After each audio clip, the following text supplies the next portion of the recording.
Hello, everyone. Welcome back to another episode of the Maggie podcast. Today, we have a very special guest. She is very near and dear to my heart, and I'm very excited for you to meet her. So, our guest today is my previous coach, Jonnie Marie Agresta, and current friend. And I am just so excited to share her with you today. So, welcome, Jonnie, to the podcast. Yay, thank you for having me. This is very exciting. I'm very this is going to be a great conversation. I know it because you always just the right thing always comes out of your mouth. Like, whenever you're in a situation like this, like the right thing comes out. So, we would love for you to introduce yourself because I feel like you'll do the best job of that. Yay, I'm so happy to do that. I also feel like I keep just like smiling so big. My cheeks are already hurting and we're 1 minute in. So this is going to be fun. I'm super happy to be here. So hello, everybody. My name's Jonnie Agresta. I have a long story, but we're going to shorten it as much as we can. Um, I spent many years as a registered dietitian and personal trainer combined. I grew up in a very diet culture-y family where everyone was on a diet. Everybody had this poor view of health and their body. And growing up, I just really adopted that. And it morphed into a desire to really get myself healthy. That was a big influence, plus the fact that I lost my father at age 5 from a massive heart attack. And I was just always really interested in like what happened to him. Is this preventable? Like I was very angry as a child because I went through what I did, and it was obviously very tough. And my family just kind of talked about it like it was his genetics, and it was bound to happen because like it kind of ran in my family's history. My grandfather died at the same age from a massive heart attack, my great grandfather. So my family just always really was like, well, that's just how it is. And growing up, that felt really off because just something in me knew like, hey, there's still things you can do about it, even if it is within your genetics. Like that doesn't mean that that has to be your fate. And even before I knew about biology and science and gene expression and DNA and how it works and all of that stuff, like there was just something in me intuitively like, you're going to choose a different path. And so all of that to say, I went to school to become a personal trainer and dietitian. I was like a fast track to success type woman, or child or kid. It was actually as a trauma response from my dad's death and like the need to be seen and loved and heard. And that was like the only way that I got it, or remember getting it. And so I went to school. I was an exercise science major and a dietetics major. I did a dual bachelor's, graduated with 2 bachelors at age 20, 21, something like that. I was top of my class, just like really fucking good at everything. And I became a dietitian, and I was just like, oh, what am I doing? like I knew everything in me was like, Jonnie, you have to go on this path.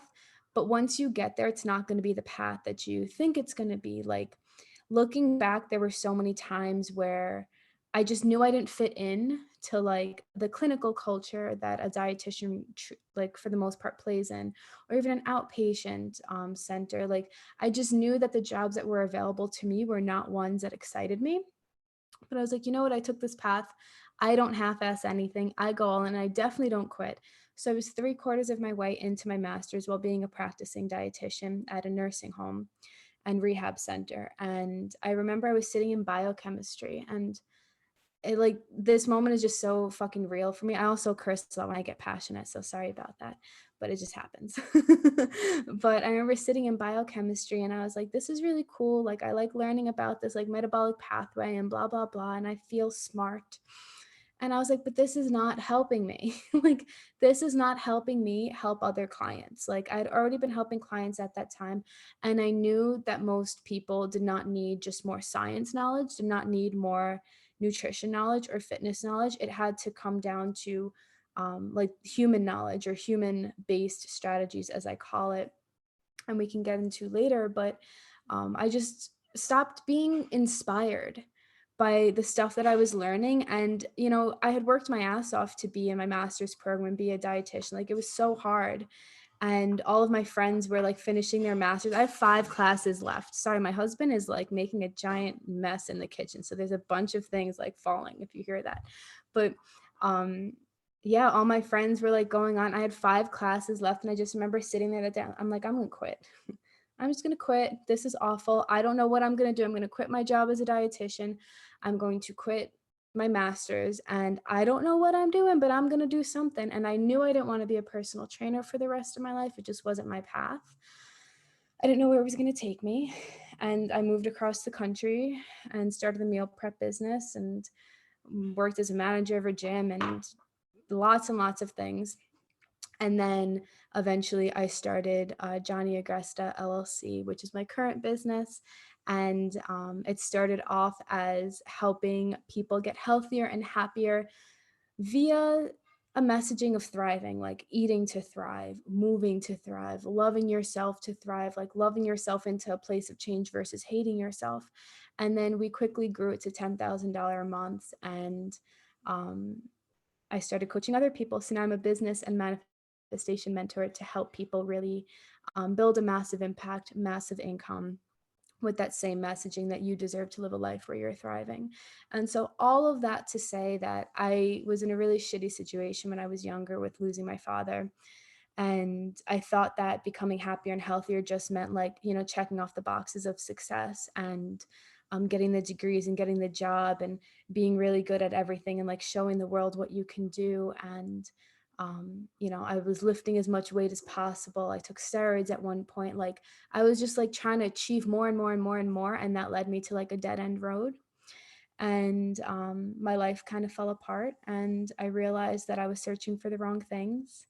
And that's where my development of really tuning inwards and thriving and really serving myself above all to manifest everything I want externally really came. And it's just been a beautiful journey of growing my massive impact, we're close to $500,000 business at this point. We're 3 years in, and we're going to the $1 million mark. And it's not just about the money, it's about like what I was able to achieve with that money. And not even like achievement, like check the boxes, I have a cool car, I have a nice apartment, whatever, but it's like the happiness that I have internally. Like, entrepreneurship was that path of just looking within and really growing as a human.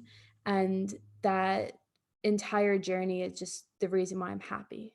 And my goal is just to see the world thrive. My goal, not just physically, not just like get skinny, that's not a thing, like not just get stronger or make the money, but like truly, truly align yourself with the understanding that you can have, do, and be anything that you want. And you deserve to be happy now, and really uncovering what it's like to truly thrive. Because at the core, we all know how to, but we've been conditioned to like do certain things and act certain ways and silence certain things. And I'm just tired of seeing people not be truly happy. And thriving to me really means, yes, having all the physical things, but also being internally so connected to yourself and your own sense of power and your abilities to achieve the desired feeling that you want, but like right now. And I believe that we all have everything we need within us now. And we get to also have fun in the human experience of like, what can I do today? And how much weight can I lift? And how can I get abs or a bigger butt or eat a bunch of pizza or whatever, or start a business and have fun with that too. But it has to come from this internal place of like, wow, I'm fucking epic and I get to thrive now and always. Thank you for sharing all of that about yourself. I definitely experienced that from working with you, right? Of Jonnie was my coach, in case you missed that. So all of last year, I worked with Jonnie, and one of the conversations we wanted to have today, which Megan, you really, spearheaded this idea, which was how do we continue on the path of going where we want to go when we can't see what it's going to look like, right? How do we know we need to go somewhere else. We know we want our life to look like something else. We might have an idea of what it's going to look like. And how do we continue to just keep moving forward, continue to take the steps to get there, even when what we think it's going to look like doesn't pan out, or, everything we thought was going to work didn't, or maybe we just can't see anything, right? And we just don't know what it is. And the biggest thing for me that has helped me with that transition is incorporating the fun, like you said, right? Like, how can we look at it from a perspective of thriving? How can we look at it from a perspective of expansion? How can we look at it from a perspective of like, this is great and it can be greater. So like, let's go, right? Like, let's continue to move forward. And I think that is just one of the coolest messages that we can share with people, right? Is that like, you can have all of this and more, and it can be fun and great. I think something really cool, Jonnie. First of all, I trusted Maggie with letting you come on the podcast, not letting you as in like Maggie had convinced me, but when we bring guests, sometimes I'll bring someone and sometimes she'll bring someone, like we both kind of like, vouch for different people. And I was like, well, I trust Maggie. So I trust Jonnie. Just hearing you speak, like I'm so grateful now to know you and like to be in your presence. I think you have such a beautiful way of tying in so many facets of this life and drawing so many parallels at the exact same time. And that's something that I really value in people because I think it's a really incredible skill to have. And I think it's one that it's not something you're going to read a book and just get. Like the way you speak and the way you are able to convey the messages that you're going to our listeners today, it takes someone who is so unbelievably in tune with themselves and not just the surface level you, like your deepest, most authentic self. And so I'm really excited for us to kind of get into that. And I also think that it's really interesting for me. I have to say this. I was telling Maggie and Jonnie before we hit record, before everything kind of happened for me and our listeners know a little bit, I thought that me, choosing to go a different path was like the craziest thing ever. Like in the moment, choosing a different way for my life felt crazy. Like truly, that is how I felt. And so then it's so fun now to meet like more entrepreneurs and people like you who are like, oh yeah, me too. Yeah, I had 5 classes left. I quit my master's. Yeah. Or Maggie too. She was like, yeah, I was in Florida and I packed up my stuff and left at 5 o'clock in the morning and said, see ya. Like Yep. that's really fun for me. So I'm excited to see where this unfolds. But yeah, I wanted to share that because I always think that that is like comforting. And I also like to share that because for our listeners who are hearing this, I think it acts as a little bit of inspiration of like whatever you're feeling like deep down inside you, tugging at you, you're not crazy. We felt it too. Yeah, well, first or second or third, whatever number we're on, I appreciate both of your reflections. And yeah, my goal is to write a book over the next year or so, but like getting everything in my head into a book is going to be a feat. I could tell you that much. It's going to be a long book. But I'm so happy to share my knowledge. I think that the parts of my life that have been the hardest for me, I've really prided myself in my ability to look at it as a more like objective thing. Um, and a learning experience. And don't get me wrong, like things in my life and all of our lives, there's no like level of suckiness in our life or, someone's trauma is worse than the other. Like, I don't believe in that. I think everyone's experience is just as valid and can be just as painful. But, going through what I went through as a young child, like one of my coaches always says that when you know death in like this closely to you, and like all most of my family truthfully is it has passed at this point, um which is really sad, but it's all okay. um it's like you just know life differently, like when you know death that closely, especially from a young age, like you just see life differently. And I think we all have these gifts to share our stories with the world. And it doesn't have to be something as deep or traumatic or life-changing as me. Like, it can be life-changing in your own way. And I think it's our role as humans to really share these messages and connect over things and share our wisdom. Like, mentorship has been around since like ancient times. Like, ancient Greeks always had it, ancient philosophers always had them. And we think about coaching as something, oh, it's new. Like, it's not.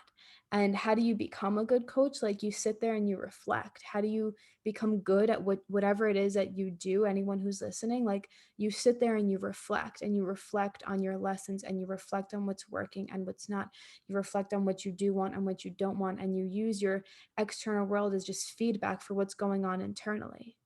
And I think that, if there's one message that I could send to the world, it's that your external environment is simply a mirror of what's coming up internally for you. And when you feel grounded internally, and when you do that work to listen to yourself, maybe for the first time ever, like entrepreneurship and quitting my path as a dietitian, like, that was the first time I ever listened to myself. And I think, going back to Maggie's question about, like, well, how do we keep going when we don't see the path, or when we feel crazy? Like, I think we're conditioned to think it's crazy. I don't Listening to yourself isn't fucking crazy. Not listening to yourself is fucking crazy, right?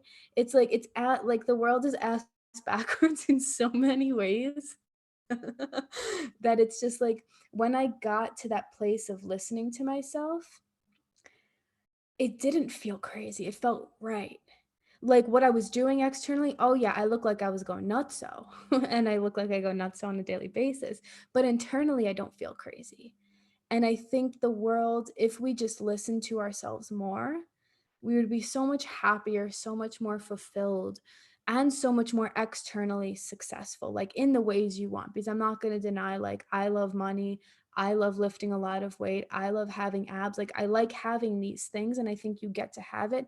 It's just, it doesn't mean that once you have those things, you're any better than you used to be. And detaching your worth from the physical world and what you're able to achieve is just a concept that's not taught. And our parents only enhanced that concept, that you're not good enough until you get this thing, and they didn't know that they were doing that. It's just what they thought the world had to look like. And I think this massive awakening that we're all going through is just like, and have gone through, is just like, you get to choose a different path. You get to choose the one where you're worthy right now. You get to choose the path of being happy right now, while also having fun in the physical world, right? And so I think, really coming back to the idea that listening to yourself is not crazy. Not listening to yourself is crazy really helps hone in that whole, like, well, what do I do if, like, other people aren't supportive? Or what do I do when my life has always looked like this? Like, well, have you just been denying yourself what you actually want? Because that's fucking crazy, and you deserve what you want. Mm, yes. Oh, so much yes. The part where you said that the world is ass backwards in so many ways, I want to go back there for a second and tie it in with what you just said, okay? Because we have been so conditioned, like you said, to think that what we see as crazy is not right, but usually it is the right thing to do, right? We're like the safe path and well, I'm going to just follow all these steps and like get to the destination. That's the right thing to do, even though it feels terrible inside. Right. So I would love to dive into, we talked about this a little bit before we hit record, but what that is like on the inside when we're in that pivotal place and what it feels like and how we can, like, I want to get a little bit tangible of like, what does it feel like when you're making a decision that isn't the right thing and it isn't, versus being able to shift into the decision that is the right thing, even though everyone else is going to call you crazy? Like, can you talk about that a little bit? Yeah, I appreciate that question. So there's a lot to it. However, I would like to preface it with saying that we always know. Like, you know, you know. I've been having many conversations today about this, which is funny. Um, you know, and it can be hard to determine that place of like, I know that this is the right path, or like I'm kind of confused and I'm doing this because I'm scared or because there's resistance, right? But at the core, you still know. And it takes a lot of deconditioning to be able to listen to those voices. And, no one's perfect. I don't believe anybody's perfect. I don't think perfection exists, although we all are actually perfect, but you know what I mean. There's no perfect decision. Which brings me to my second point. Like, you can't fuck it up. Like, you are meant to be where you're meant to be, and you will get there regardless of how difficult you make the journey. Like, whether you believe in a higher power, God, the universe, a higher self, whatever it is, like, you're being guided to this place of where you're meant to be, and you're going to get there regardless of how convoluted the journey feels. And so, like, for me with entrepreneurship, for example, like, I started when I was 16. I started working for other people. I started doing sales. I started building businesses with them because they were kind of lazy and they just wanted to pay like a 16-year-old to do whatever. And I was really brilliant at that age. And they're like, yeah, you can do all of this. So I was like forced to like learn. And like, I always had like one foot in the door of entrepreneurship and one foot out. Like, I would start to get clients and then shit would get hard and then I would move back. And then I would, so like, if you have that like push and pull, and that pull towards something is like, I would wish that this would just fucking work. Like, that's meant for you. And I didn't know that. I didn't listen to that, because every time I would go a little bit closer to entrepreneurship, or I would quit a job that I was in or whatever, or I would start a new business and a new idea, 3 weeks later, people would be like, oh, well, how much money are you making? And like, if I could go back and just like smack myself and be like, Jonnie, it's okay if you're not making money after 3 weeks. It's okay if you're not making money after 6 months. Like, it is okay, because the journey is the goal. You know what I mean? Like, you figuring it out is what's going to allow you to be successful. For some reason in our brains, we've associated, like, we decided we need to go get somewhere and we have to be there right now. And like, I think that answers the question of like, how do we keep going when we don't actually see it there? It's like, there is not the goal.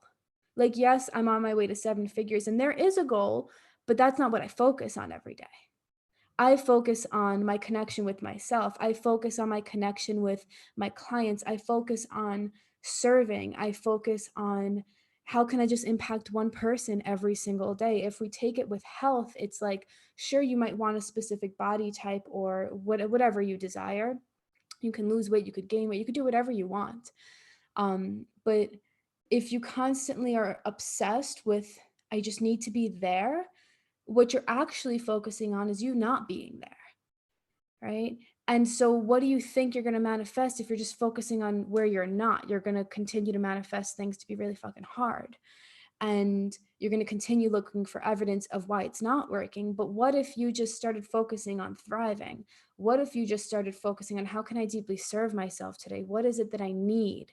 What is it that I need in terms of nourishment? What is it that I need in terms of macronutrients today? Oh, I dropped my crystal. Sorry, I hold my crystal all the time and then I just drop it. I get so excited. But like, what do I need in terms of movement? Do I need rest? Do I need like to sweat? Do I need to lift something heavy? Do I need to do yoga? Do I need to just sit in stillness? Like, when you start living with the intention to thrive, every single other physical goal you desire becomes infinitely easier to get. And if you stay waiting until you get somewhere and thinking that there is the goal, you will constantly feel in this place of, I'm not there yet. And being in that energy sucks. Instead of, what do I need today? And that inherently allows you to take the right steps to get to where you want, if that makes sense. Mhm.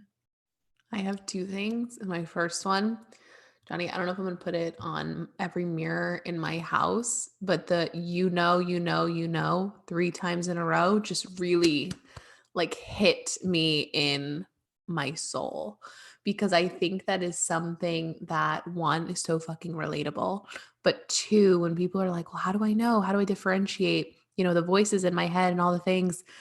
I understand that can be hard, because it really is. Unless you like kind of start to strip things down and uncover certain things, it's really difficult to essentially trust yourself, is what we're really getting at. But you just saying it in such simple terms of, you probably asking the question of if it's right, you already know. And I've told this story, but one, I want to share it with you, Jonnie, because I just think it's like the coolest fucking story ever. Maggie knows it, but when I was making the decision to leave my original career, I was searching that day. I just knew inside of me that I wanted to leave and I knew it was time. And I was searching for my knowing, right? So it was getting really quiet and I was sitting in my office and I was like, I gotta know for sure. Like if I'm gonna do this and walk out of this office and never come back to this school, like I need to be sure. And so I'm searching for my knowing, and it didn't take long. I had known in my gut for a while, but I was really sure. And on my way out of the building, I stopped in one of the bathrooms quick, like to use the bathroom before I left. And there was a book in there, but I never looked at it. Like I never paid it any attention. And it was the coolest sign I've ever gotten to this day. And while I was searching for my knowing, in big bold letters, the book said, "So now you know." And then like in a bunch of little baby letters said like a bunch of useless facts or whatever it was. But like Maggie and I talk about this, that story in particular. I had to find my knowing before that sign came to me. Right. And so you saying that really spoke to me. And I think something that you are able to articulate so beautifully is the messiness of learning to trust yourself again, because that's essentially what we're doing. We have been so conditioned to trust the next step and trust our next, move because it's quote unquote the right step, right? You go to school, you do the right thing, you leave high school, you go to college, you get a job, you find someone. Like we follow these steps. And if those steps feel in alignment with you, there's nothing wrong with it. But there are a lot of people who those steps start to feel wrong or not in alignment. And that's where I think a lot of the nagging at your heart can begin. Yeah, I hear that. I also think that you said something interesting about like, I had to find my knowing before the sign appeared. I think it can also be looked at from the perspective of the signs were always there, you just weren't ready to receive them. The same thing. But, I always think of it like the universe gives you little nudges and it's like, hello, hello, hello, like you're manifesting this because subconsciously you know. And then if you don't listen to the nudges, the universe pushes you down the stairs and is like, well, now you fucking see. For me, it was one of those signs. Like I had to wait till things got so bad internally, externally, until I surrendered and I was like, oh, I don't have anything together. Like, you live in that, like, I got it, everything's fine, I'm doing great, I'm gonna show the world I'm great. And internally, you're like, a wreck, and not in a bad way, but like I was anxious. I had an eating disorder. I um, was not happy. I was angry. Like, and I just thought that that was normal. What? But it was my normal. It was the only normal that I knew because I was so used to pushing down my feelings and pushing down the pain and pushing down what I actually wanted because I didn't allow myself to have anything that I wanted. It was always for other people. What's the right thing? What would this person? And that's inherently from a trauma response that like I had to go back and do the work of. And it's the only reason why I'm here. Like you can't ignore your feelings, people. Like, no. But Oh, sorry, yeah, Jonnie. what's up? No, go. Maggie and we're working on putting a few more pauses in our podcast. So if you hear our Mm. podcast, we are fabulous and we talk a million miles an hour, but we are working on when something is so good or so powerful, we're working on giving it a moment. And I feel like what you just said needs a moment because I think that it is so powerful and relatable. And if I was 19, I would say it's a mood. And I would like, I feel like what you just said is really something that I think a lot of people are waking up to in a lot of ways. And so one thing that and Maggie, you can tell me if you think this is an awesome little baby rabbit hole we can go down with Jonnie, but what you just said about that being a trauma response, that's my bread and butter. That's my favorite stuff to talk about. And I can picture a lot of listeners being like, wait, okay, so you recognize that. And then how did you figure that out? Like, how did you realize that that was going on? And so if you can take us down that tangent for a moment, I think it would be really worth it to our listeners. Yeah, I appreciate that. I like the pause. I may adapt that, by the way. I'll give you guys credit though. Um, so again, I had constant nudges. If if you're I'll just speak from my experience versus like projecting it onto you. So because I was anxious all the time, because I was actually really unhappy, and I had all the checked boxes. I had the degrees, I had the body, I had the fiance, I, had the, certifications, whatever it was that I thought was enough. Um, but I also knew that I was, insanely unhappy and anxious. And, you know, my physical manifestations were emotional eating and binge eating disorder. And that inherently, it's like, it's not normal. It may be normal for you, but it's not. And I, I knew that, but I didn't listen to it because I was scared. I didn't know what that meant. I didn't know how to fix it or heal it, rather. Even as a dietitian, like that's one of the reasons why I don't carry the certification anymore that I worked really hard and paid a lot of money for, because it didn't teach me what I needed to know to actually help myself, let alone other people. It taught me some cool stuff, So it was just like, I don't feel like unless I don't feel like you inherently know that it's a trauma response until you know, type thing. Like you might deep down know, but until you consciously understand what that can look like, you don't really make that response. Or what happens is people end up just saying, okay, well, it's a trauma response, as if it's like you're powerless in it. And so again, I kept getting little nudges from the universe, little nudges from the universe. Eventually, my fiance at the time, was now my husband, he kissed another girl. I had to shut down my meal prep business with him. It was one of the worst times of my entire life. I was in so much pain. And now we're all good, but it took a while to get here. Um, but those little nudges like didn't mean anything in terms of me addressing the root issue. I was still trying to put blankets on it, like, okay, well, I'm going to build my business. Well, I'm going to show you I can rise up from this. And like, it's a beautiful thing that has gotten me here, and also really like, stifling in terms of emotional energy. But I think we always get those little nudges, and the universe pushed me down the stairs and was like, okay, I'm going to listen. I joined a mastermind with Amanda Bucci, who was my long-term business mentor.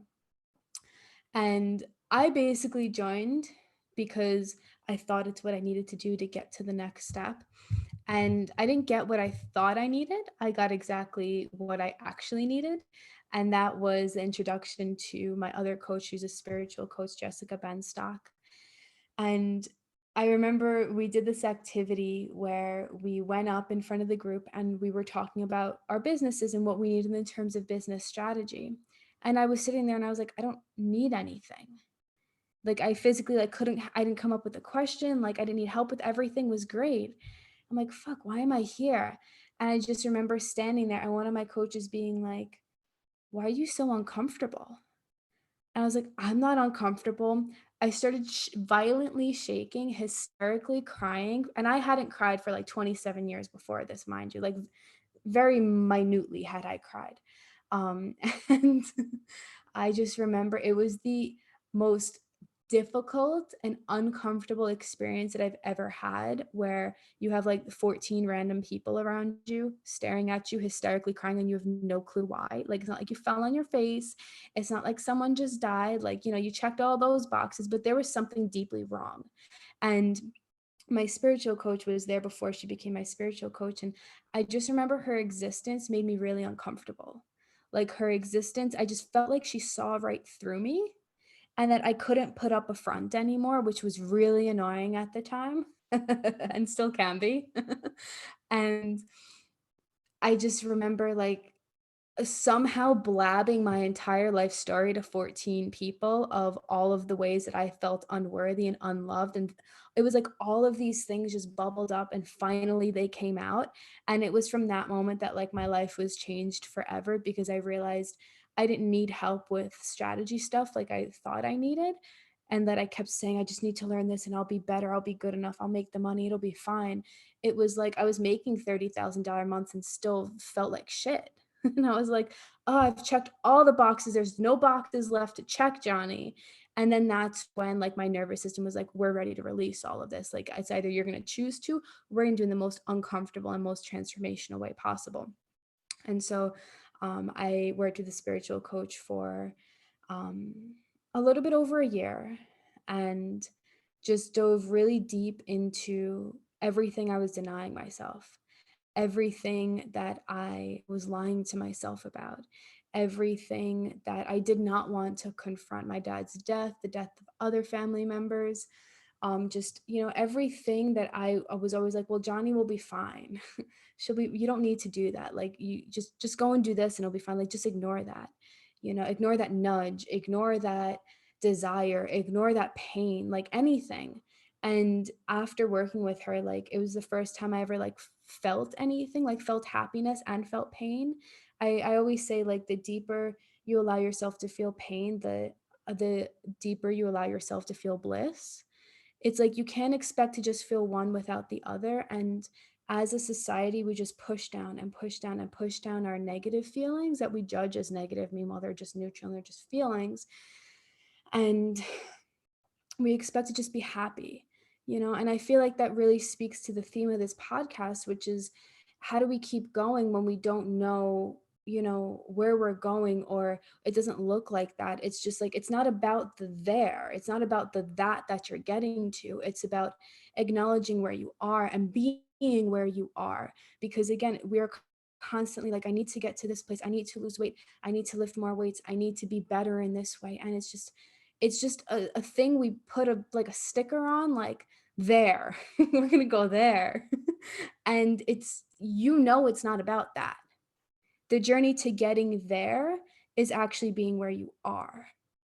And when you are when you are where you are and you actually have a presence to yourself and your life, and you're allowing yourself to experience whatever you're meant to experience in that moment, you learn the lessons that you're meant to learn. So if you're listening to this podcast, there's likely a reason you're here, and that reason, like pay attention to that, get support with that, get a therapist, get a coach, like someone who you feel like can really hold space for you if you're not capable of doing it yourself.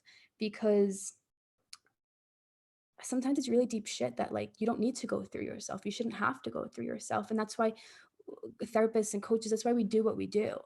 And as a society, we just shame people who are struggling. It's like you get on the phone and you're like, hey mom, how you doing? Good. How you doing? Good. And meanwhile, both of you are like, there's so much I need to share, and I don't know how to share because I just said I'm good, and then this bitch is good, and now she thinks I'm good, and what do I do? Now I just lied. And all of those little experiences where you ignored those things just add up and result to you not trusting yourself.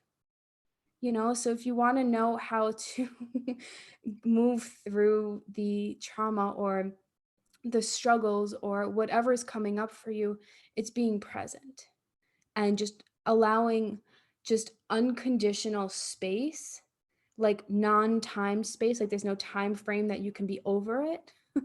Like just being where you need to be, kind of. Does that make sense? Did I say Yeah. anything? Yeah.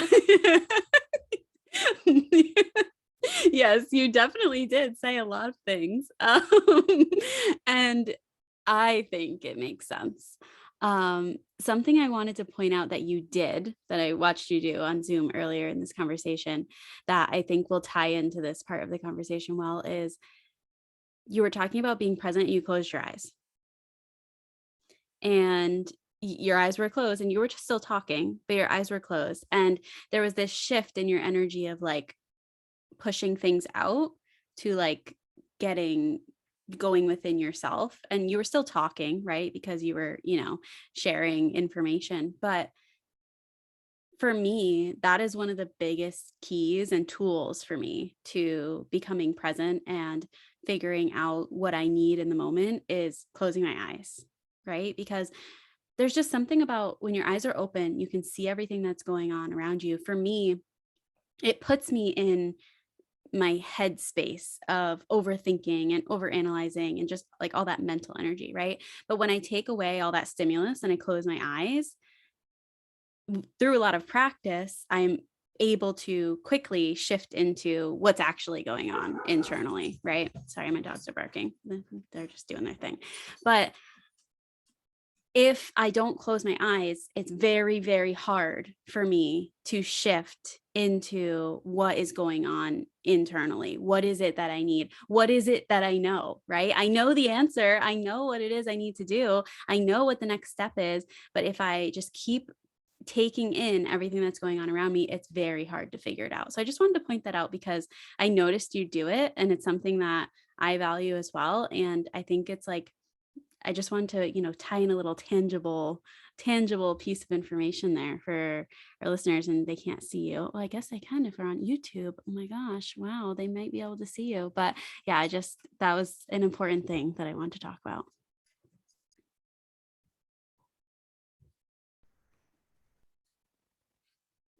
I love that, Maggie. I feel Maggie in particular, we are so into tangible examples because I think sometimes when you are already a little bit further down the road of self-improvement, self-discovery, trusting yourself, it's very easy to have language that we all share in common. And I think that for someone like me a couple years ago who was just starting to dip my toes in that water, sometimes this language can feel like la la land to a lot of people. So, Jonnie, actually, it's interesting. I didn't know this about you. And I'm not that I'm happy to know this about you in any way, but I think we can share something in common in terms of I now practice like intuitive eating because I also struggled with something very similar, more in a disordered eating type of way. I was never formally diagnosed, but I could have been in 2 seconds if I ever went for help. And I think that that runs in parallel with the language of self-improvement, that when someone described to me more of an intuitive eating based model, it sounded like like crazy land to me. Like it did not register in any way. So I love when we give tangible examples. And Maggie, what you're saying that Jonnie did, even of closing your eyes, I think that we forget how powerful those simple things are. So when your mind is spiraling with all the different voices and you're trying to figure it out, and my therapist and I have talked about it as like living life in fast forward mode, where you're kind of catching glimpses but you're not really seeing the whole journey. I never want to underestimate how powerful the very basic things of being a human can be. And we're talking about that a lot lately, Maggie and I, on our podcast in particular, back to the basics in this world of, how do we keep all the fun modern day self-improvement type things, but recognize that at the basis of things, as humans, we really don't need all the fancy hacks and the, trendy things to help ourselves. Sometimes it's something as simple as closing your eyes when your mind is spiraling, or even allowing yourself the question, like you shared before, Jonnie, of what do I need today? What do I need? Do I need a walk? Do I need to take a nap? Do I need to be alone? Do I need to go see a friend? Like asking yourself something so basic of what are my needs or what do I want today? That is one of the most powerful questions ever. And I also think it's one of the most underestimated questions in our society. Yeah, I definitely agree. I kind of call it headless chicken syndrome that I used to live in. I felt like a headless chicken, like just like running around trying to do who knows what at whatever 30,000 things at one time, and never actually connecting my head to my body. And just going about life like, I would wake up for whatever time work, whether it was 4 a.m. and I was teaching a fitness class, or, whatever, I would go and train someone before I went to my job as a dietitian. And, I would eat on the way. I would drink coffee on the way. I would, you know, just run from one place to the next. And I remember my grandmother always said, like, "Oh, Jonnie, you do too much."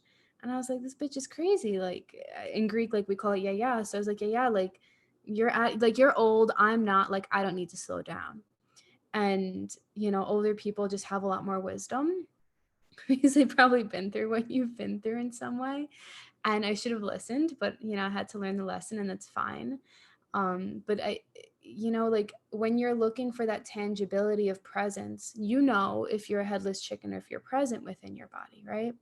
I think also it's more of a moment to moment practice for me. And that's how it was in the beginning too, when I didn't understand anything that I was saying as well. Like when all of this personal development and inner work was newer to me, it was just a moment to moment, like, what am I focusing on?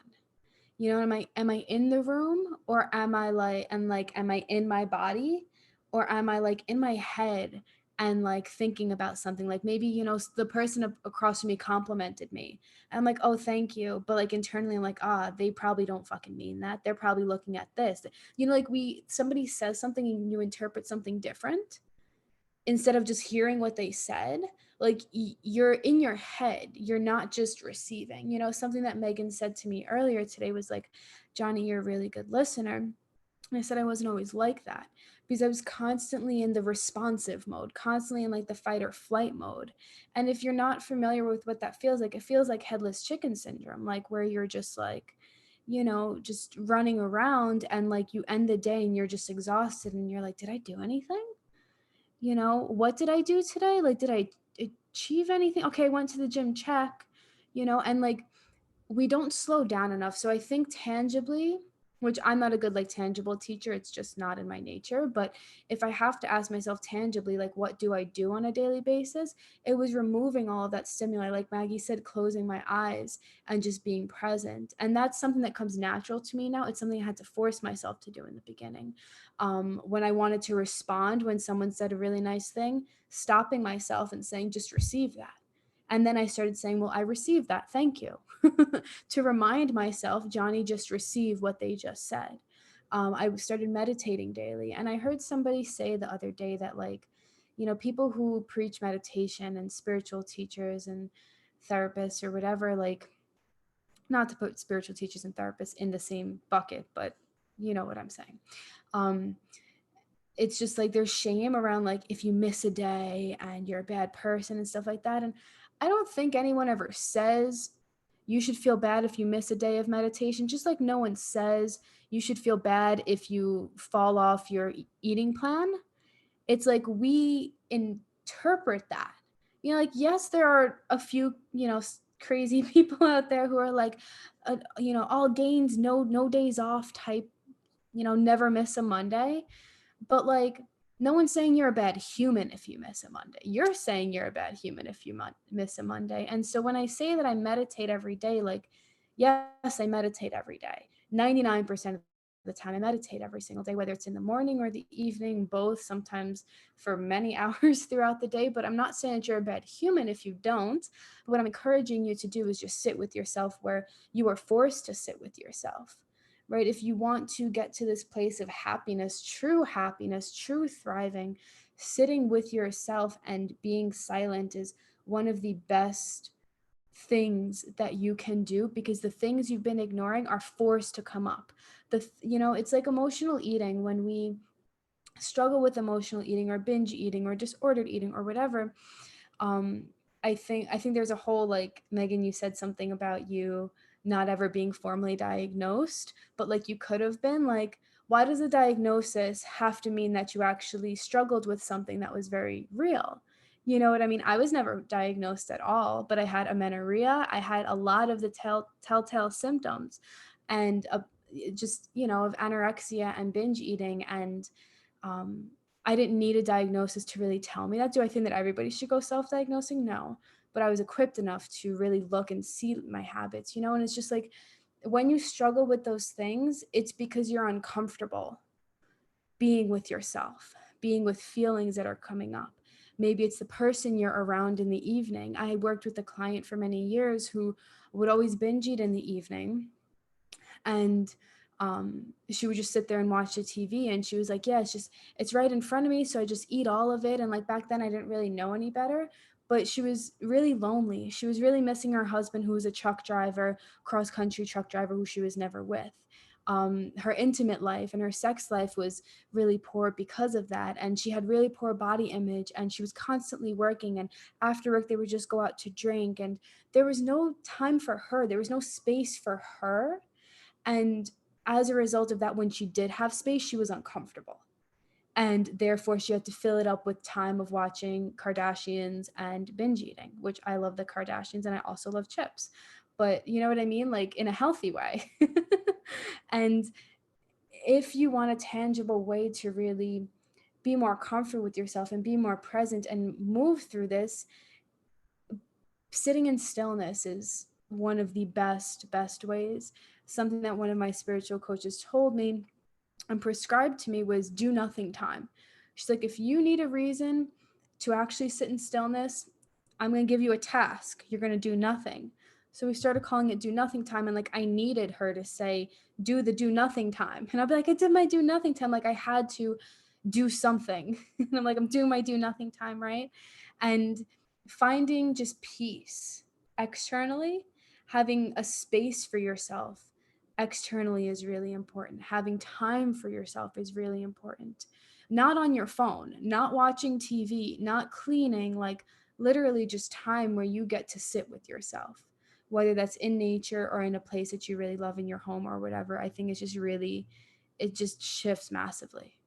So, yeah.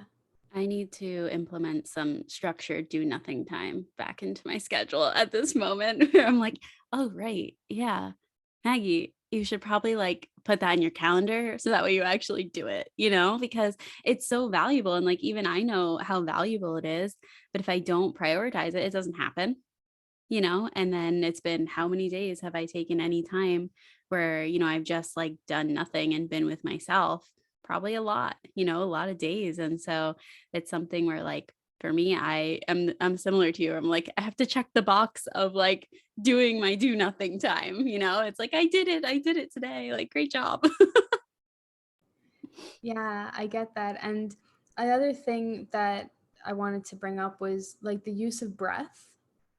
Um, we constantly breathe from like our chest. We constantly breathe very like shallow. And when you realize the capacity of your lungs to fully expand and what that feels like in your body, it's just if you're living in headless chicken syndrome, just setting timers to just take a big breath, making your like first breath in the morning the biggest breath ever. That's why I like to meditate in the morning and just connect to my breath. Um, yeah, going in nature and just taking a deep breath if you've been talking for a while or you hear someone say the word breath or breathe, just triggering that to breathe. One of my coach's partners, Nathaniel Salas, had taught me that anytime you hear that word around like air or breathing or just breathe, and it calms the nervous system so much. So the more you just implement these small things, the bigger of an impact they want. Like you don't always have to go like deep down into your childhood and make it like the deepest work that you've ever done every single day. Like that's quite exhausting and not necessary, but these small ways that you can implement it every single day can be really powerful too. Mm. Have you ever seen, this is something that it's so silly and small, but like we're talking about, these things seem so simple. And then, for example, I've scrolled on social media. I don't see it often, and sometimes I'll do it now on my own stories. But have you ever come across where someone will post like, stop scrolling, take a deep breath, relax your shoulders, unclench your jaw? Every time I see one of those, I'm like, I love this person. Like, this is the best thing I've ever seen. And now I try and do that because every once in a while, I don't do it too often, but it just is a beautiful and also like dangerously scary wake up call that while we're scrolling or anything like that, doesn't even need to just be scrolling. That's just when I've seen it. It's like, oh my gosh, yeah, like that's exactly what I need to do. And one of my favorite things when we talk about being still, I struggled with that for a long time. I almost went from like, for example, they all run in similar forms within us. And that's what's really fun about the inner work for me, is that what I used to do with food, right? Of, binge eating and then being really, really restrictive and then binge eating and then really restrictive. I was like, cool, well, I got that out of the way. Like I've pretty much figured that out. And then I was like, wait, okay, now I'm doing that with my work. I'm like on it, working like a maniac. And then I'm like laying on the couch and can't get myself to do anything. And then I'm back to being like a maniac. It's an interesting thing that when we go a little bit deeper, we can start to draw those parallels between other things. And one thing that I really like that you just said, Jonnie, I think it's because I naturally tend to be more of an old soul and super deep. And then going to be a psychologist did not help with any of that because it just made me like extra, extra deep. And something that I really like that you just said is that that's my go-to is that, oh, well, if you're struggling with that, well, we got to get to the root of it. We got to dive deep. We got to figure it out. Tell me about your family. Tell me about this. Tell me about this experience in third grade. Like that's where I tend to go. And it's really refreshing right now to hear you say that can be overwhelming. And sure, we can get to the root of that over time and that's fun and all the things, but it's really refreshing to hear you say, why don't we just focus on taking the biggest deep breath in the morning for right now?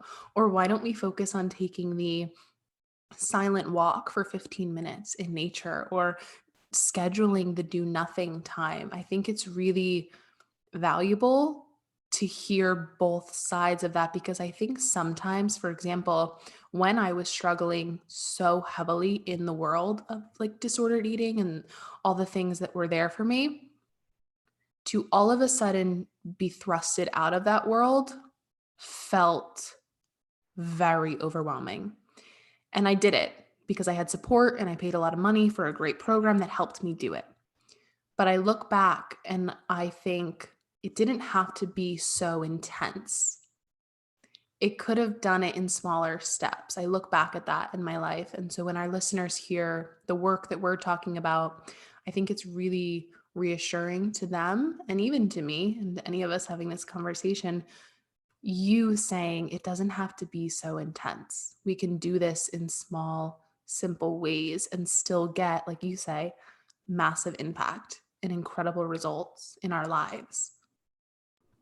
Yeah, I appreciate that because something that can really happen is like that desire to like, oh, if I just do this every day, then how quickly can I get the results? It's like it becomes this like a manifestation of the same thing that you were struggling before, but now it's just in development work. And it's like, oh, well, that's healthy. But if it's coming from a place, which it can be, but like if it's coming from a place of like the intention behind it really matters. Just like you can work out every day, but the intention behind it really matters. You can not eat carbohydrates in a meal, but the intention behind it matters. Like that's, that's key to really growing. And when you sit back and you sit with the presence of what is my intention in doing this, it just really says a lot about the season that you're going through and why you're manifesting this in your reality or this next step. And so coming back to like the topic for this podcast, it's like if you want to know how to keep going, listening to why am I doing that is will tell you everything about what you need to do and whether that's an appropriate step or not. I'll give you an example. I have a client right now. What was she going through? She's building her business. Oh, and she was contemplating doing another course. So as entrepreneurs, like we love learning and we love to do more courses and get more, strategies and stuff like that. And I think that's beautiful. Like I love learning, but she just signed on with me 2 months ago to build her business. She has an NLP certification that's going on in the background. She's taking her personal training certification. Like there's so much that she's doing. I was like, listen, like sit with your intention. Like where is it coming from? Is this because you think you need to do something else to get clients or be good enough in some way? Or is this because you genuinely want it? And if you genuinely want it and desire it as a next step in your path, do you need to do it right this moment? And as entrepreneurs too, the same thing with health. Like it's like you hear about a new diet, you're like, maybe I need to do that. You hear about this, maybe I should do that. Hear about this workout, maybe I should do that. Or you start over every Monday. It's just like, well, what is your intention? You know? Same thing with content creation as entrepreneurs. Like you can post 3 times a day, cool. And sometimes I do. And you can also post no times a day. And that's totally cool too. Like the world's not going to stop. Your business can still go on, but what is your intention behind it? Do you have something to share, or are you just trying to get validated via likes?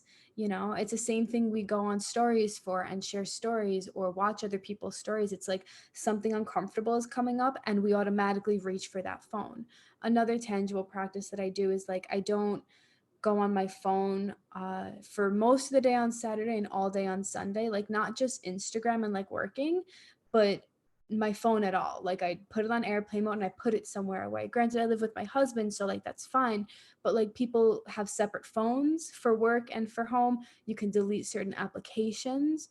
You know, you can put it on do not disturb mode and take it with you just in case you need your phone, you know, but once you realize that association between I'm uncomfortable and I'm reaching for something, whether it's the TV, the phone, to speak when like there's really nothing to really speak about, which also has been a big thing of mine to learn, um, you know, or food or exercise, like just sit back and ask yourself, what is your intention? And the more often you ask that question, the easier it will become to catch yourself and the more ingrained that patterning will become, or the less ingrained that patterning will become, right? I think our initial desire to have you on was having someone coming on to have a conversation with us about how do we stay the course of where our selves, our most authentic selves, want us to go when, I always say, like when it's dark out, because like as an entrepreneur, I feel like someone like dropped me off in the woods and was like, have at it, like have fun, like here's a flashlight, like try and figure it out. And as this conversation has been unfolding, I think the most beautiful light, not to be corny, but the light you've shined on that dark path is that when we are intentional in the big picture, in the smallest moments, in the tiniest breaths, I think the intentionality of our life is what makes it so special. And it ties into something that I even contemplated saying this to you in the beginning of the episode, and I want to share it now. When you shared the deep pain of how your childhood began with your dad, and then what happened after that, that to me is I'm really familiar with death and bereavement and everything like that because of my schooling.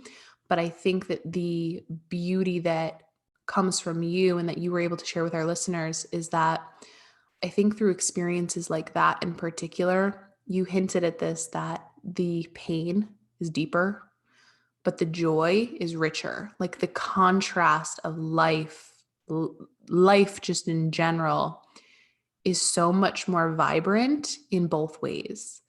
And the intentionality of giving space for both and all and everything and allowing yourself to take your time, unlimited time, your do nothing time, all the themes of this episode today. It's so beautiful that you have led us through, okay, this path is really dark. You don't know what the fuck you're doing and you're a headless chicken and you're, confused and unsure. And I think just the simple statement of that's okay. What is your intention? What's happening today? Like, I think that's so refreshing and so beautiful. And so I am so grateful to now know you and to also share your essence, your being with our listeners. I feel so grateful that they're going to be able to hear from you as well. Thank you for that. That's so sweet. Mm. Yeah, and I think often when we ask the question of like, well, you know, you guys wanted me on this podcast, and I asked him like, what do you want me here for? We didn't really discuss that before, like we met today, and they were just like, yeah, like you really embody the, almost like going all in, even when you don't really know where you're going.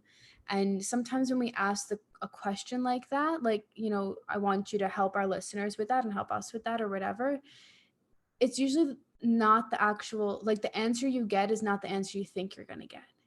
And I think that just speaks volumes to you going all in on something. Like you have an idea of what it's going to look like. But you couldn't have any possible fucking clue what it actually is going to look like. Like you can say what you would like and what you know, but you don't know until you get, you get to a new place.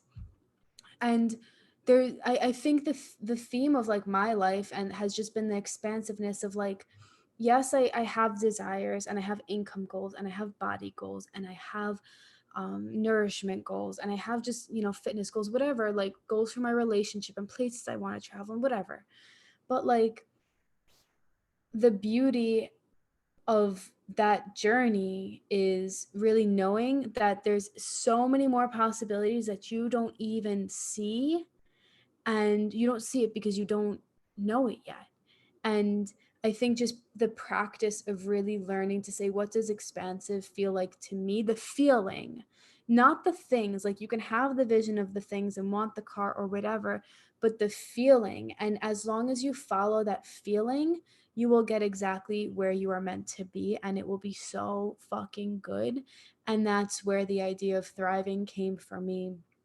And that's when I helped myself through disordered eating patterns. That's when I helped myself through the beginning stages of entrepreneurship, because I'm like, oh my goodness, there is so much going on.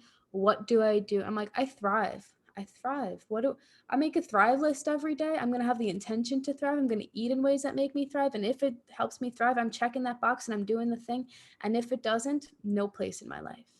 And just really following that. And that really has led me to this place of having a massive income, having a massive impact, having, the body I want. And it's not that it's not up and down like it is. I think that's inherently as a human, like, but it's like I still stay thriving in those lower times of entrepreneurship because that was always my intention. I still stay thriving even when I miss a PR in the gym, or when I have to take a week off or choose to take a week off, or I took a year off and my body looked completely different and I gained a ton of weight, and I was like, I'm still thriving, and like that's totally cool. Like, because that intention is guiding you versus the I have to be there, and your intention for what you want to feel gets to be your guidance system. And so coming back to like Megan and I's experience, and even with Maggie, when we left things in the past that felt crazy, like if we had sat with the intention all along to feel a certain way, we would know what it feels like to not be there, right? Instead, you're going like a headless chicken. I'm going to do that. I'm going to do that. Okay, next. I'm going to get married. I'm going to have a baby. It's all going to be great. Versus like you never actually set the intention to feel some way. So of course you're not going to know what it feels like to be there because you never actually aimed for the feeling, you know? And so living with that is just life changing. I'm happy that we are wrapping up at this point because this is what it comes down to, right? The two things, your intention and what you want your intention to do for you, right? What is your intention and how is it going to help you thrive, right? And no matter what it is that you are doing, no matter what workout plan, what way of eating, what business goal, what, tangible thing that you want to manifest, whatever it is, it doesn't matter. You can do the same exact workout plan, but have different intentions and therefore have different results, right? And so it's so important that we take the time to figure out what do we want, which I think thriving is a great word. And I love that, that has been a theme of this podcast, which is of course the theme of your coaching, Jonnie. So it doesn't surprise me, and your whole like brand and messaging in general. But okay, if we want to thrive, we need to figure out what's important to us, right? What's our intention? And then just take the next step, right? Like what's the next step to get there? And it can always be, fun, or we can just always thrive along the way, even when it's hard. We can still choose to thrive even when it's hard. And I think that is really how you continue to keep going, even when you don't know what it's going to look like, right? You just choose to keep going. I think I was saying before we hit record that in the world of entrepreneurship, I'm calling myself like I'm a baby entrepreneur, like I'm a new person in this space, and you two are more seasoned in this space. So as we talk and as this conversation unfolds, I'm learning so much from both of you. And collectively, when we think about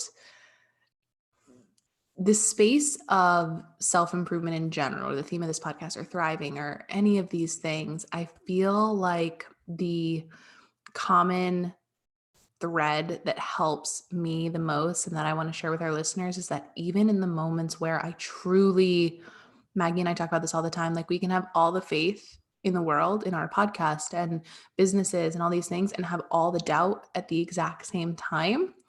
I think when I think about this as a whole, your mindset of always learning helps so much. And that's just a quick thing I wanted to say to wrap up my thoughts on this episode. But when you can go from, okay, this really sucks and this is really awful and I'm really down and I really don't like this, when you can switch it to, okay, this really sucks and I really don't like this, and what can I do differently next time? Or what can help it next time? Or do I just need to allow it to suck? Is that just a part of it?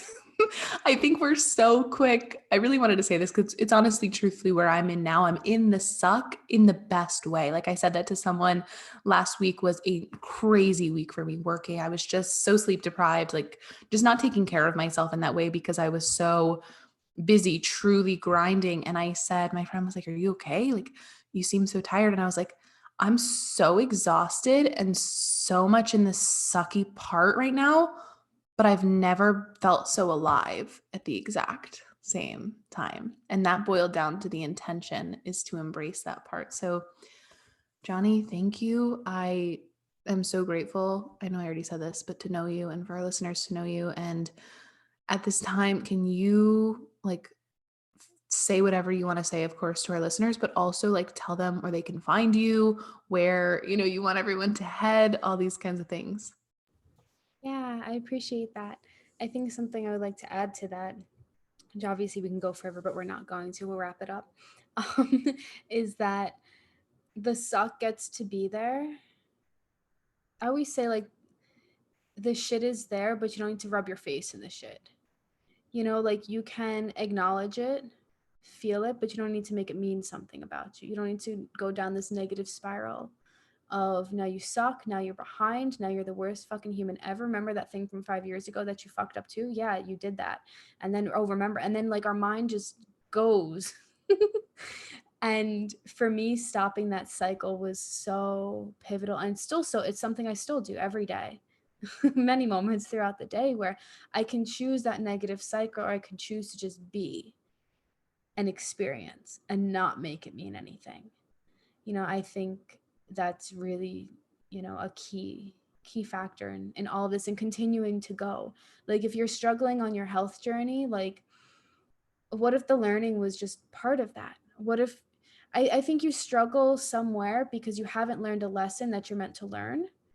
And by you just trying to be at the next pace, you're not going to be there. Like, my husband this morning, he has like started a new business venture a few months ago, and he was like, this morning, like, one of his deals didn't come through today, and he was really pissed, and he's like, I don't know, like, should I just do another job, like, blah blah blah. And I was like, okay, well, this pattern keeps happening, you can do something else, but until you learn whatever lesson you need to learn right now, you will continue manifesting this in your physical reality. So yes, you can figure it out, but don't rush being here by trying to figure out the next step.